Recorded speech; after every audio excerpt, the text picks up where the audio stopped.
Hello and welcome to PetXI Interactive, your home to GCSE revision on the go.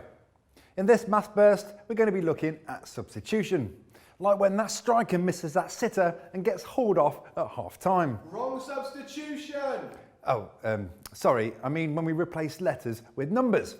I am in fact so confident about how easy this maths is to teach, I'm going to show you in a race against Tom, who has bet me that his glamorous PetXI assistant can complete a challenge before I can get this maths across to you. You join me here at PetXI HQ, where my assistant Chris is going to eat 3 apple pies before you can finish explaining that maths. Now, substitution isn't that bad. You'll always be told what number to substitute, and then you just replace a letter with that number and work out what this makes. You need to be careful with your plus and minus signs though. That's where marks can be dropped. Let's have a look at some examples. We're going to be substituting the number 3 in place of A and the number minus 2 in place of B. 2A. For this question, a common mistake is to turn 2A into 23. But be careful, that's not right. You need to think about what 2A means. Hopefully you realise that it means 2 times A. So 2A becomes 2 times 3, which equals 6. A plus B. Now you need to take care with the signs for this one. We write 3 in place of A and minus 2 in place of B. So A plus B becomes 3 plus minus 2. Now a plus and a minus sign together make a minus sign. So this becomes 3 minus 2, which equals 1. 3B minus A. Bringing this together now for 3B minus A. Remember, 3B is 3 times B, so 3 times minus 2 is minus 6.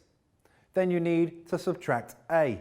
So the sum will become minus 6 minus 3, which makes minus 9. AB. This one is slightly different.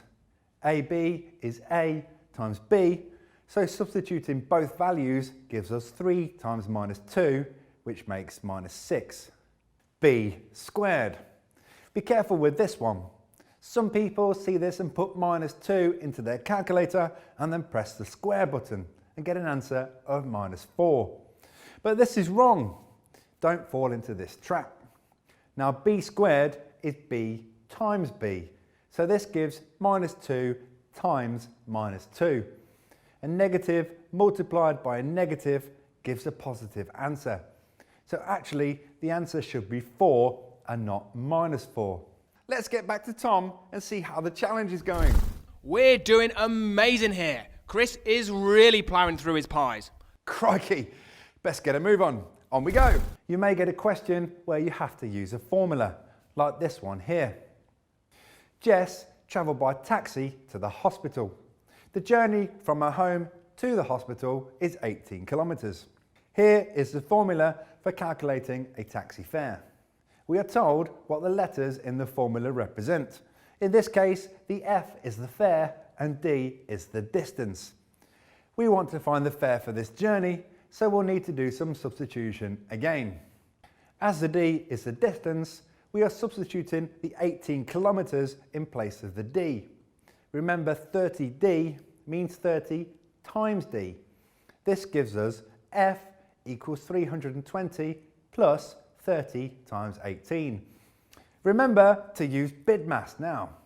We have to do the multiplication before the addition. So 30 times 18 is 540, then add 320 afterwards. This gives us 860. Now be careful, as you could be tempted to write the answer as £860.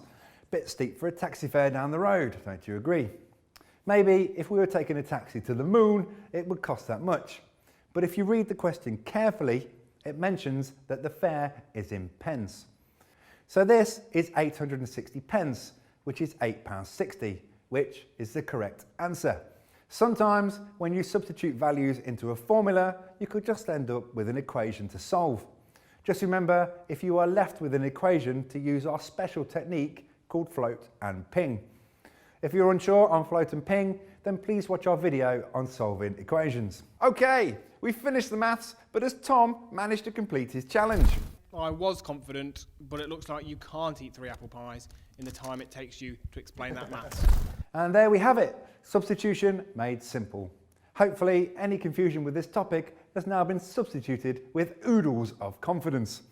Thank you for watching, and see you again for the next exciting instalment of PetXI Interactive Maths.